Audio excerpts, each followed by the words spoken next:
ಮಾಡಿ ಸರ್ ಗಾಡಿ ಏನಂದ್ರೆ ಏನು ಮಾಡೋದು ಕೇಳೋ ಇಪ್ಪತ್ತು ಡ್ರಾಪ್ ಮಾಡಿ ನಿಂತ್ಕೊಂಡ್ಬಿಟ್ಟಿರ್ತೀರಲ್ಲ ಏನು ಮಾಡ್ತೀರಾ ಸರ್ ಮೂವ್ ಮಾಡೋಣ ಗಾಡಿ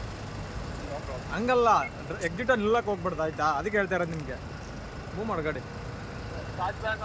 ಅಯ್ಯ ಗಾಡಿ ಮೂವ್ ಮಾಡು ಬಿಟ್ಬಿಡಕ್ಕೆ ಗಾಡಿ ಮೂವ್ ಮಾಡಾದ್ಮೇಲೆ ಮಾಡ್ಬೇಕು ಗಾಡಿ ಅದೆಲ್ಲ ಆಮೇಲೆ ಫ್ರೀಯಾಗಿ ಪಾರ್ಕಿಂಗ್ ಹಾಕೊಂಡು ಬನ್ನಿ ನಾವೇನು ತೊಂದರೆ ಮಾಡಲ್ಲ ನಿಮಗೆ